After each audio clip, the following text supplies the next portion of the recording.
अष्टांग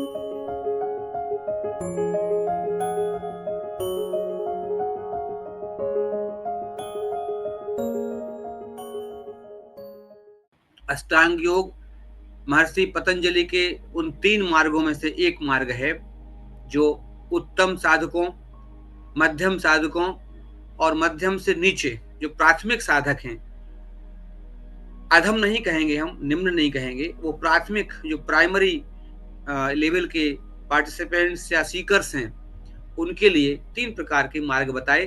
तो जो primary seekers या पार्टिसिपेंट्स हैं, उन्हीं के लिए अष्टांग योग है।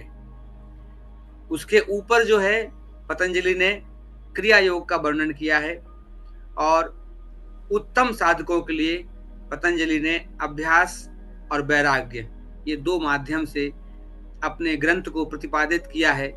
भोपाल का एयरपोर्ट का वह हिस्सा जो गोनार्ध नदी के किनारे बसा हुआ है, वह पतंजलि की जन्म भूमि है। पतंजलि गोनार्ध नदी के किनारे ही जन्मे हैं। पतंजलि के इस तीसरे प्रकार के अभ्यास क्रम में, जहां अष्टांग योग की चर्चा है, अष्टांग योग में 2 प्रकार की साधना है। एक बहिरंग साधना है, एक अंतरंग साधना है। जो बहिरंग भाग है वो हमने पूर्ण कर लिया है, जो शरीर को शुद्ध करते हुए, हमारे लौकिक जगत की शुद्धि करते हुए, और अब अंतःकरण की शुद्धि और अंतःकरण में प्रवेश और स्व की जागृति के लिए अंतरंग साधना का वर्णन है, जहां प्रत्याहार लगभग पूर्ण होता है और हमें अंतःकरण के लिए, अंतर जगत की यात्रा के लिए, जो हमारा उद्देश्य है इनिशिएशन ऑफ इनर चेंज, उसकी तरफ ले जाने के लिए प्रत्याहार से हम शुरू करते हैं और धारणा पे आके रुक जाते हैं। धारणा वह अंग है जो श्वास से लगभग जोड़ने के करीब पहुंच जाती है, अभी श्वास से जोड़ा नहीं है। धारणा का अगर हम एक अर्थ देखें शाब्दिक, तो धारणा अर्थात किसी चीज को धारण करना। जैसे हमने कुर्ता धारण किया है, किसी मानसिकता के साथ धारण किया होगा, किसी ने टी शर्ट धारण की है, ये तो हो गया बाह्य अंग कि हमने एक कपड़ा, एक वस्त्र अपने ऊपर धारण कर लिया है। ऐसे ही हम अपने मन पर, चित्त पर, इंद्रियों पर, अपने आत्म पर कुछ आवरण ओढ़े हुए हैं, कुछ धारणा बनाए हुए हैं। तो वहां पर हमारा स्थिर मन है, वहां चित्त की स्थिरता है, वह स्थान धारणा कहलाता है। पतंजलि अगर बात करते हैं तो पतंजलि योग सूत्र के 3 अध्याय, क्योंकि धारणा विभूति पाद में आता है। देखिए व्यास जी, कितनी विचित्र बात है कि पतंजलि का अष्टांग योग साधन पाद का हिस्सा है। पतंजलि के 4 भाग हैं, पहले भी मैंने बताए हुए हैं। प्रथम पाद को कहते हैं समाधि पाद, जहां लक्ष्य पहले रखा हुआ है कि समाधि को प्राप्त करना है। दूसरा अध्याय है, दूसरा पाद जो है वो है, दूसरा चैप्टर वॉल्यूम, वो है साधन पाद, मतलब which tools we can use to achieve samadhi. So the second is the chapter is the tool and techniques. कौन सी टूल्स टेक्निक्स अपनाए हम, तो उस अध्याय का नाम है साधन पाद। अब आप देखिए दुबे जी, देखिए व्यास जी, साधन पाद में केवल 5 अंग की चर्चा है, यम, नियम, आसन, प्राणायाम, प्रत्याहार। इसके बाद दूसरा अध्याय खत्म हो जाता है और तृतीय अध्याय प्रारंभ होता है विभूति पाद, क्योंकि हमने एक लेवल की यात्रा पूरी कर ली। क्योंकि साधन इस शरीर के लिए आवश्यक होता है और साधना मन के लिए आवश्यक होती है, लेकिन शरीर की जब साधना पूरी हो जाती है तो बहिरंग पूरा हो गया। अब हमें अंतर जगत की यात्रा करना है, उसके लिए बाह्य साधन नहीं चाहिए, उसके लिए चाहिए भीतरी साधन। तो वहां से शुरू होता है विभूति पाद, अर्थात पंच महाभूतों से ऊपर जब हम चलते हैं तो उसे कहते हैं भूत जय, भूतों से ऊपर, पंच महाभूतों से ऊपर, उसे कहा गया विभूति पाद। विभूति पाद का अर्थ है कि जब पंच लौकिक, पंच महाभूतिक लौकिक सृष्टि से ऊपर की ओर चलना है, तो धारणा उस स्थान, उस अवस्था का नाम है जहां से तृतीय अध्याय प्रारंभ हो रहा है। सूत्र में वर्णन है, पहला सूत्र है देश बंद चित्तस्य धारणा। सामान्य रूप में अपन धारणा कहते हैं, अरे भाई तुम्हारी धारणा बड़ी नकारात्मक है, तुम्हारी धारणा बड़ी गलत है, तुम्हारी धारणा भ्रामक धारणा है, मिसकॉन्सेप्शन है, तुम्हारा कॉन्सेप्ट ही गलत है। तो धारणा को सकारात्मक नकारात्मक रूप में लेते हैं, तो वो धारणा लौकिक गतिविधियों के लिए है। लेकिन जो यहाँ धारणा का प्रयोग कर रहे हैं, इसका संबंध पांचलौकिक प्रकृति से नहीं है, इसका संबंध मन से है। मतलब हमारा जो सूक्ष्म शरीर है उसको कैसे बांधा जाए, उसकी यात्रा है। देश वंद चित्तस्य धारणा, पतंजलि एक ही लाइन बोल रहे हैं, एक ही फॉर्मूला दे रहे हैं, देश बंध चित्तस्य धारणा।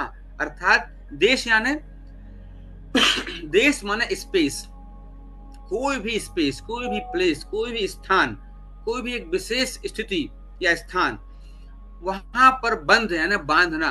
किसको बांधना है? तो वहां कह रहे हैं चित्तस्य धारणा। चित्तस्य माने चित्त का जो वृत्ति मात्र है, चित्त की वृत्तियां हैं। हमारा चित्त बड़ा चंचल है, कभी चित्त किसी विषय की तरफ भाग रहा है, कभी किसी विषय की तरफ, कभी किसी विषय। तो चित्त हमारा भौतिक जब बाहर की तरफ भागता है तो वह धारणा हमारी भ्रामक या हमारी जो है मटेरियलिस्टिक कॉन्सेप्ट हो जाता है, इसको हम लौकिक धारणा कह देते हैं। उससे हमारा काम नहीं चलने वाला है। तो यहाँ पर जो है उस चित्त को, उस धारणा को, उस मन की एकाग्रता को वृत्तियों से हटाकर भीतर कहीं ले जाना है, मतलब अंतर्लोक पर उसको रोकना है। चित्त का वृत्ति मात्र से किसी स्थान विशेष में बांधना। अब यहाँ पर प्रश्न होता है कि अगर हम चित्त को भीतर बांधेंगे तो जब हम कहते हैं ध्यान करो किसी मूर्ति पर, भगवान के चरणों में, गुरु के चित्र पर, तो ये किस प्रकार की बांधना हो गया? तो ये एक तरह से बाहर का प्रपंच है।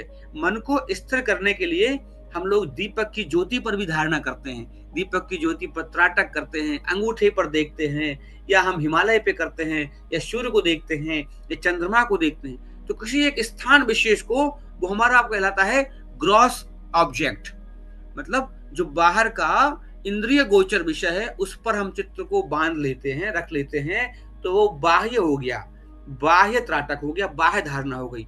लेकिन यहाँ महत्वपूर्ण है जब हम अपने मन को भीतर कहीं ले जाएं। आज के सत्र के अंत में लगभग 10 मिनट बाद हम लोग 5 मिनट के भीतर बाहर से भीतर आएंगे और भीतर ही किसी जगह मन को रोकने का प्रयास करेंगे, प्राण धारणा से लेकर मन के धारणा के अभ्यास को। क्योंकि धारणा का मतलब ही है मन को किसी एक स्थान पर ठहराने की प्रवृत्ति या ठहराने की प्रक्रिया। देखिए, ध्यान और धारणा में यह अंतर है व्यास जी। ध्यान धारणा नहीं है, धारणा ध्यान नहीं है। जैसे दूध से दही बन सकता है पर दही से दूध नहीं बन सकता। तो जो दूध है, कहना चाहिए कि वो धारणा है। अब दूध से दही बन गया, धारणा ध्यान में बदल गई, अब वो धारणा नहीं बनेगी, अब वो ध्यान बन गया है। मतलब जब तक मन को प्रयासरत रखते रखते रखते रखते रखते रखते एक स्थान पर सतत अभ्यास के बाद सातु दीर्घ काल निरंतर सत्कारात सेवितो दृढ़ भूमि ही, जब वो अभ्यास की भूमि, वह धारणा की भूमि दृढ़ हो जाती है, मैच्योरिटी आ जाती है, वहां स्थिरता, स्टेबलाइजेशन हो जाता है। आपका मन उस बिंदु पर, उस स्थान विशेष पर रुक जाता है। अब आपको प्रयत्न नहीं करना है, अब आप ठहर गए। मन का एक अविचल ठहराव, जहां पर कोई मन का भटकाव नहीं है, ठहर गया। और जहां मन ठहर गया, अब कोई विचार नहीं है, विचार शून्य अवस्था, कोई विचार का आवागमन नहीं है, श्वास प्रश्वास का कोई ख्याल नहीं है, सिर्फ एक बिंदु पर ध्यान है। अगर आपने ओम देख लिया है तो यहाँ ओम ही दिख रहा है, डार्कनेस देख ली है तो डार्कनेस दिख रही है, सूरज देख लिया तो सूरज, जो भी विषय आपने लिया उस विषय स्थान पर आपका मन ठहर गया, वो ध्यान में बदल गया। अब आपको समय का बोध नहीं रहेगा, स्थान का बोध नहीं रहेगा, नाम जाति पद प्रतिष्ठा का बोध नहीं रहेगा, और लंबे समय तक आप उसमें बैठे रहेंगे। वो ध्यान है। लेकिन इसके पहले जो आप प्रयत्न कर रहे हैं, जो एफर्ट लगा रहे हैं, बार बार श्वास पे ले जा रहे हैं, कभी नासारंध्र से नाभि तक ले जा रहे हैं, कभी नाभि से नासारंध्र पे ला रहे हैं, कभी आज्ञा चक्र पे ला रहे हैं, कभी मूलाधार पे ला रहे हैं, कभी स्पाइनल कॉलम पे ला रहे हैं, कभी घुटनों पे ला रहे हैं, कभी कंधे पे ला रहे हैं, कभी फॉरहेड पे ला रहे हैं, जगह जगह घुमा रहे हैं अपनी मन की चेतना को। तो वो धारणा का ही विषय है। जब तक मन को आप एक जगह पर ठहरा नहीं लेंगे, तब तक की सारी प्रपंच प्रक्रिया जो है वह धारणा है। तो पतंजलि जो कहते हैं कि धारणा का अर्थ है चित्त को किसी एक देश विशेष में स्थिर कर देना। तो वह करने की जो प्रक्रिया मात्र है वह धारणा कहलाती है। अर्थात चाहे विषय स्थूल हो या सूक्ष्म, बाह्य हो या आभ्यंतर, किसी एक ध्येय स्थान में चित्त को निरंतर बांधने की उस प्रक्रिया को, या स्थिर करने की, लगाने की उस प्रक्रिया मात्र को ही धारणा शब्द से समझना चाहिए। ऐसा पतंजलि का मत है। इसमें व्यास जी की भी टिप्पणियां हैं, उपनिषदों की भी टिप्पणियां हैं, बहुत व्यापक रूप से धारणा को लोगों ने स्पष्ट किया है, लेकिन धारणा का विषय केवल सैद्धांतिक नहीं है। पूरा का पूरा पतंजलि का योग दर्शन जो है व्यास जी, जो सैद्धांतिक है ही नहीं, पूरा that is applied science. Samkhya Sutra, Samkhya is a principle science, principle philosophy, but the application of principle science, the application of Samkhya is called Yoga Darshan. All the applications, principles of Sankhya in the applied form is called Patanjali योग दर्शन। सारे के सारे principles यहाँ जाके applied हो जाते हैं। तो सूत्र सारे सांख्य के हैं पर अप्लाइड होते हैं पतंजलि के माध्यम से। जैसे सॉफ्टवेयर डिजाइन किया दुबे जी ने और व्यास जी ने उसको अप्लाई कर दिया फोरम पे, तो वो अप्लाइड हो गया। तो ऐसे दो मूर्तियां हैं वो, चाहे वो कपिल हो, महर्षि कपिल या पतंजलि। तो साइंस वो था, अप्लाइड यहाँ आके हो गया, दैट इज अप्लाइड साइंस। तो इसको अप्लाई करना जरूरी है, सूक्ष्म समझना जरूरी है। योग भाष्यकार ने लिखा है, नाभि चक्र में, हृदय कमल में, शीर्ष प्रकाश में, नासिका के अग्रभाग में, जिह्वा के अग्रभाग में, यहाँ तक कि आप देखें भगवान कृष्ण भी कह रहे हैं, समम काया श्रो ग्रीवा धार्या नचलम स्थिरहा नासिकाग्र समप्रेक्ष। नासिका के अग्रभाग को देखिए अर्जुन, मतलब वो भी कहीं ना कहीं धारणा के विषय को स्पष्ट कर रहे हैं। तो धारणा की पूरी प्रक्रिया कई सारे ग्रंथों में, शास्त्रों में मिलती है। इस प्रकार के आभ्यंतर स्थानों में, देशों में, फिर बाहरी वस्तुओं में, देवताओं में, मूर्तियों में, गुरु के चित्र पर, प्रकृति पर, फूलों पर, पशुओं पर, पक्षियों पर, बाह्य का प्रकृति, वातावरण, पर्यावरण, कहीं पर भी आप अपने चित्त को वृत्ति मात्र से अर्थात सात्विक वृत्ति से बांध लेते हैं या लगा देते हैं, लगाने का प्रयत्न करते हैं, उन्हें ही धारणा समझना चाहिए। नाभि चक्रे, हृदय पुंडरी के, मूर्धि ज्योतिषे, नासिकाग्रे, जिह्वाग्रे इत्यमेदम मादिषु देशेषु बाह्य या विषय वृत्ति मात्रेण बंध इति धारणा। योग सूत्र पर जो भाष्य लिखा है व्यासदेव जी ने, उस पर है। स्वामी ज्योतिर्मयानंद जी हुए हैं, स्वामी शिवानंद जी के शिष्य हुए हैं। 10 शिष्यों में एक शिष्य हैं स्वामी ज्योतिर्मयानंद, जिनका आश्रम फ्लोरिडा में, अमेरिका में है। वो भी लिखते हैं कि किसी एक वस्तु पर मन को केंद्रित करना धारणा कहलाता है। ये उन्होंने उसको थोड़ा शॉर्ट कर दिया, किसी एक वस्तु पर मन को केंद्रित करना धारणा कहलाता है। अपने सामने कोई एक वस्तु, चाहे जैसे मोमबत्ती, चंद्रमा, फूल, कुछ भी अन्य कुछ रख लीजिए, इसे आंखें खोलकर देखा जा सकता है या मन में कल्पना की जा सकती है। मन को अन्य सारे विचारों से हटाकर पृथक पृथक करते हुए धीरे धीरे बहुत विचारों से, बहुतायत विचारों से विचार शून्य करते हुए मल्टी ऑब्जेक्ट से सिंगल ऑब्जेक्ट पर आते आते आते आते और जब उस पर मन टिक जाता है तो वह धारणा हो जाती है और वहां से धारणा का काम पूर्ण हो जाता है। तो वहां तक ले जाने की प्रक्रिया, जहां ध्यान शुरू होता है वहां तक धारणा ही ले जाती है। धारणा की यही प्रक्रिया है, यह एक सहज प्रक्रिया है। तभी तो धारणा में कल्पना शब्द आता है। तभी हम कहते हैं कि धारणा क्या है, हमारे मन की कल्पना। हम कुछ कल्पित करते हैं, कुछ निर्माण करते हैं, कुछ निर्मित करते हैं, या तो किसी निर्मित वस्तु पर मन को लगाने का प्रयास करते हैं, या कोई वस्तु निर्मित है ही नहीं लेकिन हम यहाँ आज्ञा चक्र पे, भ्रू मध्य में, भ्रुकुटी में कुछ गोल कल्पित करते हैं, कुछ कल्पना करते हैं कि यहाँ आज्ञा चक्र है, मूलाधार चक्र है, तो कुछ कल्पना करते हैं और उस कल्पित वस्तु पर मन को ठहराने का प्रयत्न करते हैं। यही धारणा की सहज प्रक्रिया है। धारणा में प्रवीणता प्राप्त करने के लिए ही इसका अभ्यास आवश्यक है लगातार। जैसे ही आप इस अभ्यास का आरंभ करेंगे, आपको अपने अंदर अनंत शक्ति का उदय प्रतीत होगा। आप लगेगा कि आप बहुत शक्तिशाली व्यक्ति हैं, अनंत शक्ति का आपको अनुभव होगा, क्योंकि आप ब्रह्मांडीय चेतना से जुड़ जाते हैं उस समय जैसे ही आप एकाग्र होना प्रारंभ करते हैं। धारणा के अभाव में ही बहुत सी मानसिक शक्तियों का ह्रास होता है। जो लोग धारणा नहीं करते हैं, जो लोग इसका अभ्यास नहीं करते हैं, उनकी बहुत सारी मानसिक शक्तियां क्षीण होती हैं और वो कमजोर होते जाते हैं। इसलिए प्रत्येक व्यक्ति को दिन में 2 बार प्रातः और सायंकालीन जरूर धारणा ध्यान का अभ्यास करना ही चाहिए। और परिणाम तो है व्यक्ति के समक्ष बहुत सारी जो समस्याएं उत्पन्न हो जाती हैं बिना धारणा के, बिना ध्यान के, वो समाप्त हो जाती हैं। इसलिए चाहे 5 मिनट हो, जो अभ्यास जरूर करना चाहिए। जिस कार्य में 6 घंटे लगते हैं, एकाग्र मन के द्वारा अगर वो ही कार्य कर जाएँगे तो 2 घंटे में पूरा हो जाएगा। मैं तो आईएएस, आईपीएस की तैयारी जो करते हैं बच्चे यूपीएससी की, उनको सलाह देता हूँ कि अगर वो निरंतर 40 दिन कम से कम त्राटक और धारणा के अभ्यास करें, प्राण धारणा, मानस धारणा के, तो मैं गारंटी से कह सकता हूँ with in a year single attempt में वो यूपीएससी निकाल सकते हैं, बशर्ते कि वो 1 वर्ष पूरा 1 वर्ष मुझे दे दें। तो 1 वर्ष के अंदर वो अपना पढ़ाई करते हैं जो भी कर रहे हैं अंडर द गाइडेंस, बट 1 वर्ष केवल मेरे गाइडेंस में आहार विहार ठीक कर लें, ध्यान अभ्यास, धारणा अभ्यास करें, तो वो अपने अटेम्प्ट क्यों? क्योंकि हमने उनकी जो प्रतिभा है, जो भीतर लुप्त पड़ी है, सोई पड़ी है, उसको जागृत कर दिया। लेकिन बच्चे वो ध्यान नहीं करते, सिर्फ पढ़ाई में लगातार 20-20 घंटे पढ़ते हैं। तो वो धारणा में वो शक्ति है कि वो आपके 24 घंटे का काम 12 घंटे में कर देती है। आधा समय होता है केवल। उसके साथ ही जाप या साधना या ध्यान आदि में कार्य करके कुशलता, अधिक शीघ्रता और बिना किसी परिश्रम से बहुत बड़े-बड़े काम पूरे कर सकते हैं।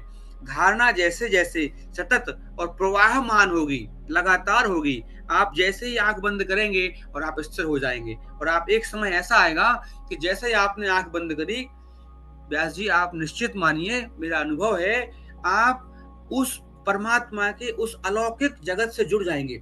ब्रह्मांडीय जो आपका यूनिवर्सल कॉन्शसनेस है, उससे आप इंटीग्रेट हो जाएँगे, कनेक्ट हो जाएँगे। आप विश्वास मानिए, आपको आने वाली भावी घटनाएँ दिखने लगेंगी। आपका सिक्स्थ सेंस, छठेंद्रिय जागृत हो जाएगी। आपको आभास होने लगेगा कि आगे क्या होने वाला है। लेकिन इनका बताना जो है सिद्धि का प्रतीक है, पर बताना ठीक नहीं है। कहते हैं प्रकाशते तु निर्वीर्या क्षिपे तु प्रसिद्ध्यति। तो आपको यदि धारणा और ध्यान के अभ्यास से कुछ अंतः प्रज्ञा जागृत होती है, सिक्स्थ सेंस जागृत होता है, तो इससे आपको लोगों का कल्याण करना चाहिए, अपनी साधना में लगाना चाहिए, ना कि उसका प्रकाशन करके, छपवा कर या दिखाकर या प्रदर्शन करके उसको छीण करना चाहिए। तो धारणा निश्चित रूप से जीवन के आने वाले विषम काल को दूर करने में एक बहुत बड़ा योगदान निभाती है और धारणा आपके मन को संगठित करती है।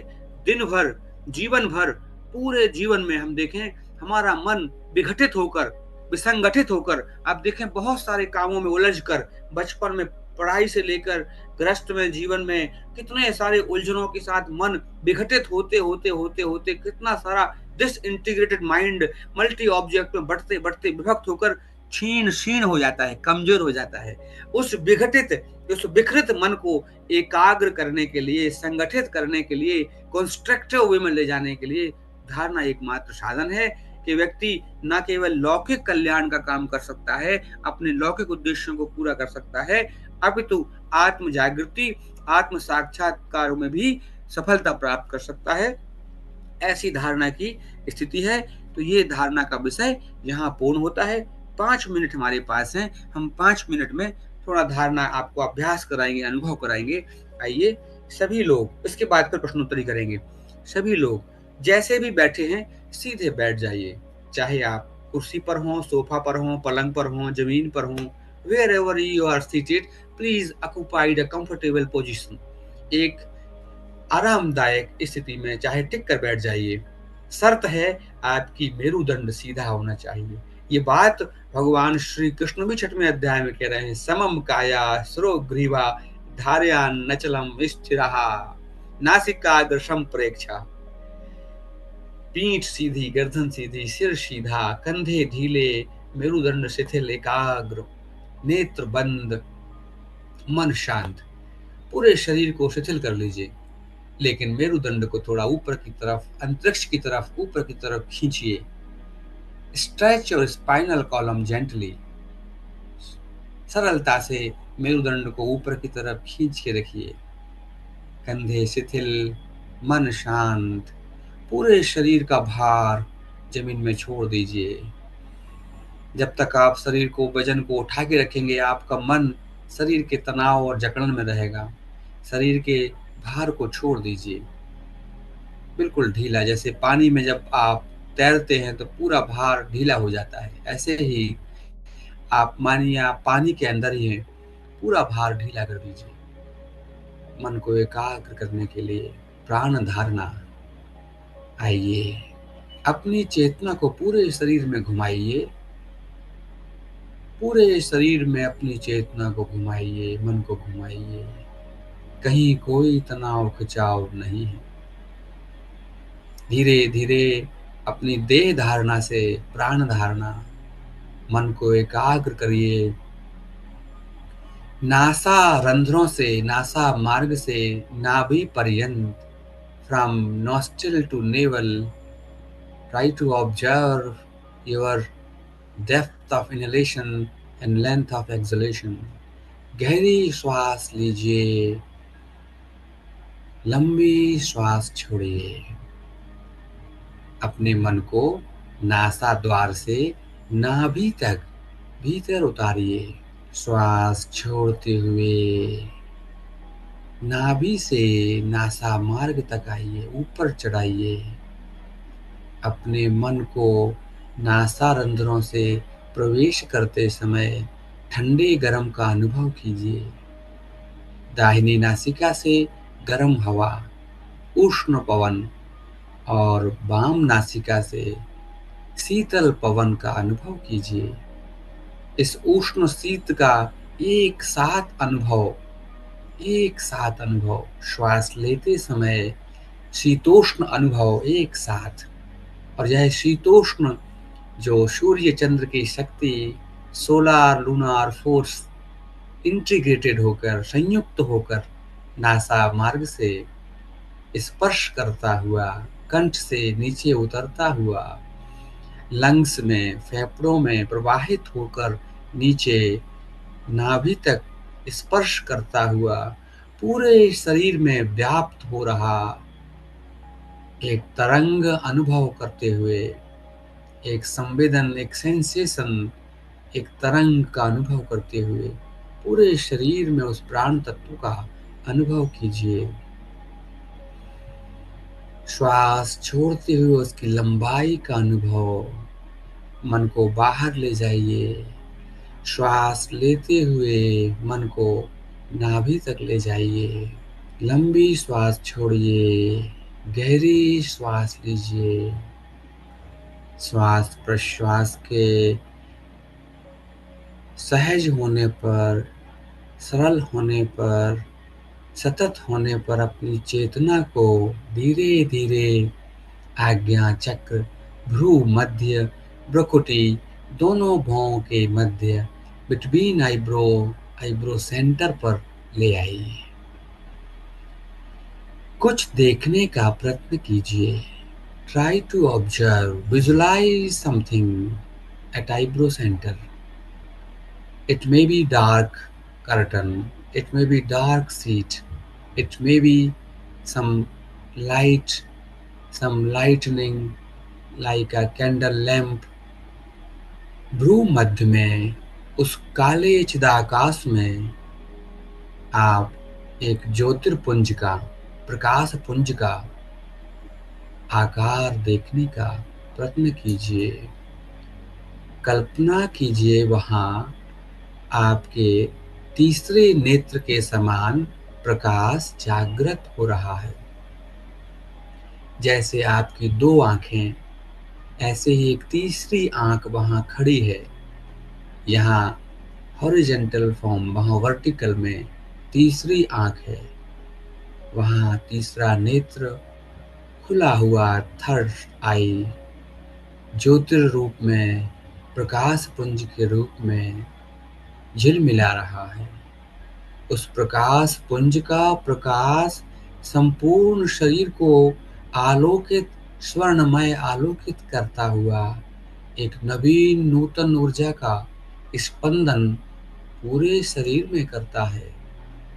एक बार इस स्थिरता के साथ उस ब्रह्मांडीय स्वर को, ओमकार को हम सभी एक साथ अनुभव करेंगे। गहरी श्वास और ओमकार बोलेंगे।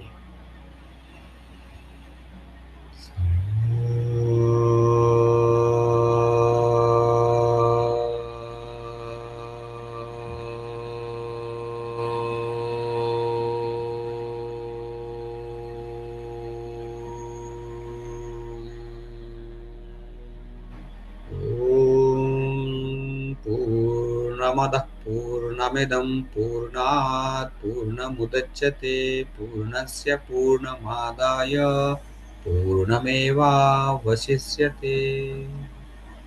कुछ क्षण अपने मन को धारणा से ध्यान में ले जाइए। 1 मिनट 60 सेकंड बिल्कुल शांत उसी स्थान पर।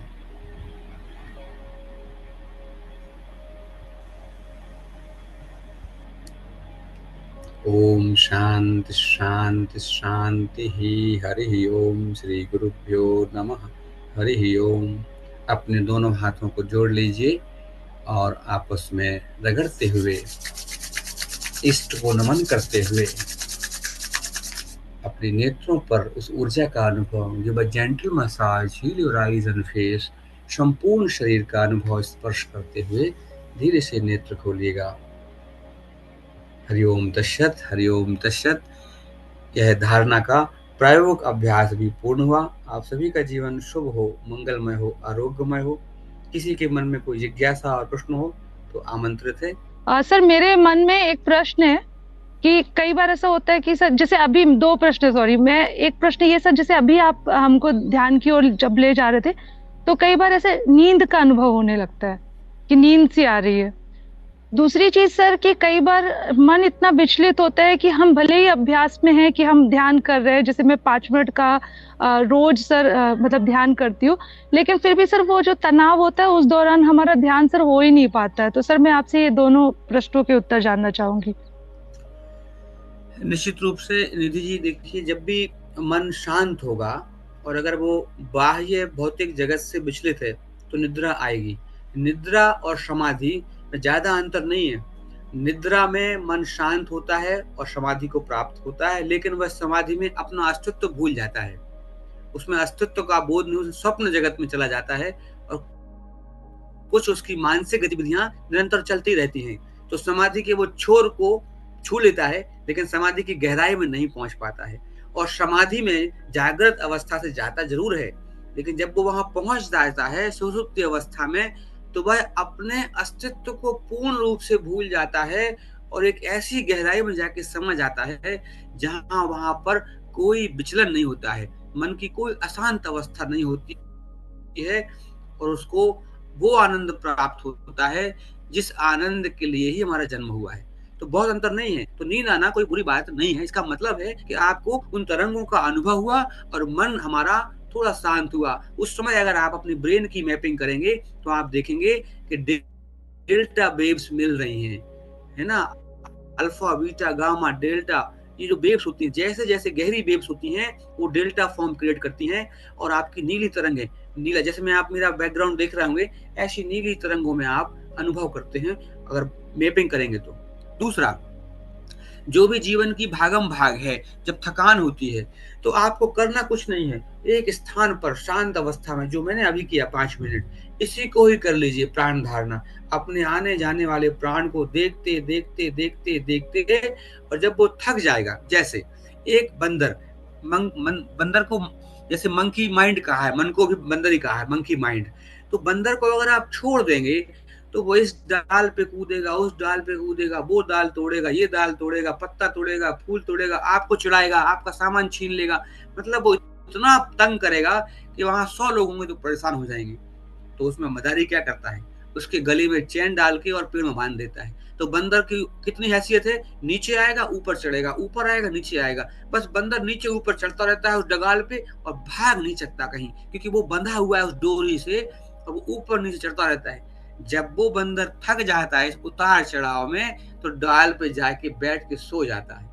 ठीक उसी प्रकार हमारा मन भी अगर हम प्राणों की रस्सी में बांध दें और चित्त की विकृति को शांत करने के लिए हम बुद्धि के उस पेड़ में उसको बांध के रख दें और मन जो प्राण की रस्सी से बांध कर उस स्तंभ में जो प्राण का मार्ग है उसमें ऊपर नीचे हम चलाते रहें प्राण को, मन को उतार चढ़ाव में, तो जब वह थक जाता है धीरे धीरे तो कहीं एक जगह ठहर जाता है और आप नींद का अनुभव करते हैं, उसी में ध्यान लग जाता है, उसी में समाधि को छू जाते हैं और आपका मन इतना संगठित हो जाता है इस अभ्यास से, निरंतर 1 टाइम 2 टाइम करने से एक समय के बाद ऐसा आता है कि आपका रिएक्शन संसार में विकृति उसी के पास है, कष्ट उसी के पास है जो जितना फास्ट रिएक्शन देता है। इसलिए बड़े लोग कहते थे, सुनने के लिए भगवान ने 2 कान दिए हैं प्रकृति ने, और बोलने के लिए 1 मुंह। ज्यादा सुनो, कम बोलो। Double enter, 1 half out. तो इनकमिंग डबल है और आउट गोइंग केवल हाफ है। लेकिन अभी उल्टा हो गया है। अभी क्या हो गया है? इनकमिंग हाफ हो गई है, आउट गोइंग डबल हो गई है। विकार क्या हो गया? हमारा एक्शन के प्रति करते इतना असीम धैर्य होता है, असीम धीरज आता है कि आप सबको अपने में समाहित कर लेते हो। समुद्र के समान धैर्य आ जाता है। समुद्र हजारों नदियों को पचा लेता है और वो वेग में नहीं आता। लेकिन जब वेग की जरूरत पड़ती है तब वो वेग भी दिखाता है, लेकिन हमेशा वेग में नहीं रहता है। और समस्त बादलों को पानी देने वाला भी समुद्र ही है। तो धारणा से हम उस समुद्र के पावर को भी अनुभव कर सकते हैं। धारणा का अभ्यास वो आत्मबल देता है, वो विवेक बल देता है कि आपकी सारी मानसिक चिंताएं, समस्याएं शांत हो जाती हैं और कोई भी विकार, रिएक्शन आपका होता नहीं। क्रिया की प्रतिक्रिया रुक जाती है और आपका मन शांत रहता है। इसका अभ्यास कीजिए। मैंने अभी आपके बताते समय ही मैंने संकल्प लिया कि मैं दोनों टाइम धारणा करूंगी। तो सर मैं ये जानना चाह रही हूँ कि मुझे कितने देर तक करना चाहिए, सुबह शाम दोनों समय? देखो, मिनिमम तो 6 मिनट करना चाहिए, मिनिमम 6 मिनट, चाहे धारणा हो, चाहे ध्यान हो, या कोई भी अभ्यास हो। दूसरा, कैसे मालूम चले कि धारणा ध्यान में बदल गई? तो ऐसे समझिए, जब तक आपके शरीर में कष्ट का अनुभव होता है, आपको नींद नहीं आती है, वो धारणा है। और जैसे ही नींद लग जाती है, वो ध्यान है। जब कष्ट का अनुभव नहीं होता है तो नींद लग जाती है। समझ रहे हैं? तो जब तक आपको आत्म चेतना का और प्रक्रिया का अनुभव होता रहे, क्या कुछ कर रहे हैं, वह धारणा है। और जब एक समय बाद सब कुछ गायब हो जाए, ना प्रक्रिया रहे, ना ध्यान करने वाला रहे, केवल विषय रह जाए, ऑब्जेक्ट, वह ध्यान है। अनुभूति केवल एक की बचे। जब तक आपको आत्म बोध ना हो जाए, तब तक ध्यान की प्रक्रिया चलती रहेगी, धारणा की प्रक्रिया चलती रहेगी। जैसे आपको पैर में कष्ट है तो आपको नींद नहीं आती है, तो जैसे ही कष्ट आता, नींद आ जाती है। तो जब तक आपको उस प्रक्रिया का भान रहे कि आप कुछ कर रहे हैं, कुछ कर रहे हैं, कुछ कर रहे हैं, वो धारणा है। और जहां ऐसा समय आ जाए कि कितने 1 घंटा बीत गया, आपको पता ही नहीं चला, ऐसे सो गए आप उसमें ध्यान में, ऐसे लग गया मन, बस वो ध्यान है। तो आप अनुभव करेंगे कि आपका ध्यान होता है। जब आप भूल जाते हैं कि आप क्या कर रहे हैं, उसमें आप ध्यान को स्पर्श करके आते हैं। जी, सादर प्रणाम महोदय। मैं दतिया से मनोज द्विवेदी आपको नमन करता हूँ। अरे वाह, आप तो पीतम्बरा माई के भक्त हैं। जी जी महोदय जी, बड़ा अच्छा लगा। मेरी जिज्ञासा ये थी कि जैसे आपने कहा कि धारणा के दौरान चित्त को एक जगह ठहराने का प्रयास करते हैं, तो क्या वो जगह एक दिन निश्चित करके प्रतिदिन उसी पर ठहराना चाहिए, कि अलग अलग भी चित्त को अलग अलग केंद्रों पर भी ठहरा सकते हैं? बहुत अच्छा, उत्तम प्रश्न है द्विवेदी जी का, विद्वत्तापूर्ण प्रश्न है। इसमें देखिए, यहीं पर गड़बड़ी लोग करते हैं, यहीं लोग गड़बड़ी करते हैं। जैसे एक राजा को किसी महात्मा ने एक उपाय दिया भगवान के दर्शन करने का, और कहा कि तुम जो है एक कड़ा पहनाया और कहा कि तुम आज्ञा चक्र पर ध्यान करो, यहाँ पर भगवान के दर्शन हो जाएंगे। अब वो भगवान के पैरों को, भगवान की छवि को यहाँ ढूंढे, पर वो ना दिखे। लेकिन उसको महात्मा का दिया हुआ कड़ा, बार बार वो कड़ा दिखे, तो वो कई दिनों बाद आया, कहते हैं महात्मा जी भगवान के दर्शन तो नहीं होते, पर आपका दिया हुआ ये कड़ा दिखता है। तो महात्मा जी कहते हैं इस कड़े का ध्यान कर लेते। मतलब आपका मन जहाँ ठहर सकता है सरलता से, बहुत ज्यादा मन को विक्षिप्त ना करते हुए, उसी चीज को बार बार देखते रहिए। मन का ठहरना महत्वपूर्ण है, विषय विशेष, इस देश विशेष का महत्व नहीं है। मन कहाँ ठहर सकता है? किसी का मन अपने गुरु की मूर्ति में ठहर सकता है, किसी का मन ज्योति पे, किसी का ओम पर, किसी का अंधकार में, किसी का अंधकार में भी ठहर जाएगा। काला अंधकार दिख रहा है स्क्रीन पर, उसी को आप यहाँ देखिए, काला अंधकार, उसमें ही आप ज्योति का प्रकाश देखेंगे, एक ज्योति पुंज स्टार चमकता हुआ दिख जाएगा। तो जहां मन ठहर जाए उसको पकड़ लीजिए, बहुत ज्यादा मन को मत यहाँ वहां करिए, क्योंकि जबरदस्ती जब प्रयास करते हैं ना, तो जो नकारात्मक विचार हैं वो ज्यादा फिर परेशान करते हैं। नमस्कार सर। नमस्कार शिवानी जी। सर मेरा प्रश्न जो है वो बहुत ही बेसिक है। जैसे मैंने कई बार ध्यान ट्राई किया, और इससे पहले भी मैं जब प्राणायाम करती हूँ या फिर कि मुझे एक मेरे बड़े भैया हैं, उन्होंने सजेस्ट किया था कि आप माला का जाप करिए तो आपको उससे भी मन में शांति मिलेगी। बट जब मैं ये सब करने के लिए बैठती हूँ तो मुझे कई बार ऐसा अनुभव होता है कि मतलब कुछ मुझे छू रहा है बार बार, जैसे कि या फिर मच्छर नहीं होते हैं पर फिर मुझे ऐसा लगता है जैसे मच्छर काट रहे हैं, या फिर कुछ भी मुझे छू रहा है। तो उससे मैं बहुत कोशिश करती हूँ कि मेरा उन सब पे ध्यान ना जाए, पर कई बार मेरा ध्यान भटक जाता है। तो उससे मैं कैसे निपट सकती हूँ? बिल्कुल, आपका भी प्रश्न बड़ा उत्तम है। ये होता है जब भी आप योग निद्रा करने जाएंगे, शिथिलीकरण में जाएंगे, या आप प्राणायाम कर रहे हैं या ध्यान कर रहे हैं, तो लगेगा कि कुछ हाथ में खुजली हो रही है, कुछ कंधे पे आ गया है, कुछ चेहरे पे आ गया है। तो ये जो है वृत्तियां ही हैं मन की, जो कहीं ना कहीं मन को विक्षिप्त करती है। इसके लिए आपको क्या है, चित्त के विक्षेप बताए गए हैं 9 प्रकार के। उन्हीं में से एक ये विक्षेप भी है जो अस्थिति क्रिएट करता है, अस्थिरता क्रिएट करता है। इसमें आपको सजग रहना है, आपको आपका ध्यान हटने नहीं देना है। ये ध्यान को भटकाने की स्थिति है। आपका ध्यान हट रहा है, इसलिए आपको ये चीजें ध्यान आ रही हैं। लेकिन जब एक स्थिति ऐसी आएगी कि आपका ध्यान हटेगा ही नहीं, ऐसे ऐसे उदाहरण हैं कि शरीर से सांप निकल गया लेकिन पता ही नहीं चला, जी सर। बगल से बारात निकल गई, पता ही नहीं चला। क्यों? कि आपका मन इतना डूब गया था उस विषय में, उस स्थान पर धारणा के साथ ध्यान में, कि आपको आभास ही नहीं हो रहा है किसी चीज का। क्योंकि हम पंच महाभौतिक शरीर में विद्यमान हैं, इसलिए पंच महाभौतिक शरीर में होने वाली प्रक्रियाओं का हम अनुभव करते हैं। इसको हटाना है। दुख संयोग वियोगम योग संगते तम विद्यात। भगवान कृष्ण गीता में जो सिखा रहे हैं, दुख संयोग, ये शरीर जो है ना, ये दुख संयोग है। प्रकृति पुरुष का मिलन जो है वो दुख संयोग है। इसके वियोग, इसके स्पर्श का, इसके अनुभूति का धीरे धीरे विस्मरण होना ही ध्यान की उस प्रक्रिया का प्रारंभ है, जहां पर आपको आभास नहीं होगा इस लौकिक जगत में होने वाली क्रियाओं का, और आप धीरे धीरे इससे ऊपर उठकर उस अंतरावलोक में जो उच्चतम स्थिति है उसमें पहुंच जाएंगे। तो ये प्रक्रिया सतत चलेगी, निरंतर। एक स्थान ऐसा आएगा, एक स्थिति ऐसी आएगी शिवानी जी, कि जब आपको आभास ही नहीं होगा कि कोई मच्छर बैठा है, मक्खी बैठी है, या आपको आभास हो रहा था जो, वो होगा ही नहीं, पर ये धीरे धीरे होगा। तो आपको विचलित नहीं होना है, आप सही अभ्यास कर रहे हैं तभी ये सामने आ रहे हैं। इसलिए आपका अभ्यास कहीं गलत नहीं है, ठीक है, बस इसको बढ़ाइए, थोड़ा सा और बढ़ाइए। जब ध्यान ऐसा जाए कि मच्छर बैठा है, मच्छी बैठी है, या मछली या मक्खी बैठी है, तो उसको भूल जाइए, आप वापस आ जाइए अपने ध्यान पर। कहाँ थे? ओम पर। कहाँ थे? ज्योति पे। कहाँ थे? जहां थे वहीं आ जाइए, उससे हटाइए।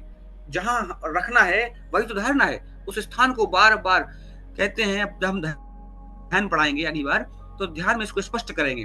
तैल धारावत जब कनेक्शन बन जाए विषय का, तो वो ध्यान है। ये धारणा जब स्थिर हो जाए लगातार, जैसे कोई पिक्चर चल रही है आपकी स्क्रीन पर, इतनी स्पीड में चल रही है कि आप उसको देख ही नहीं पा रहे हो, है ना?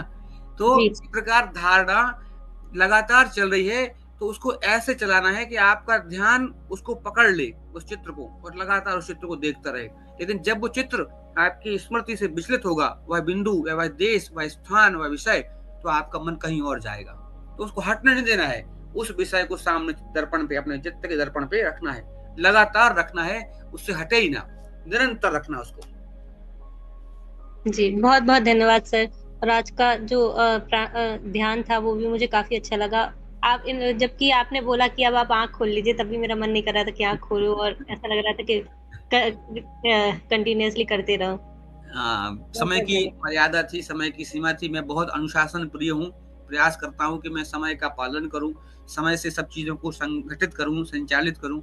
कभी कभी विलम्ब होता है चीजों में, पर मेरा प्रयास ये रहता है कि समय को जिसने जीता है उसने सब कुछ जीता है, और जो समय को नहीं जीत पाया या समय के साथ नहीं चला, समय ने उसको छोड़ दिया, समय आगे चला गया है। तो समय को पालन करना चाहिए, एकदम टाइम का डिसिप्लिन होना चाहिए। अथ योगानुशासन, वहाँ टाइम मैनेजमेंट, समय का बहुत प्रतिबंधन करना चाहिए। जी सर, बहुत बहुत धन्यवाद।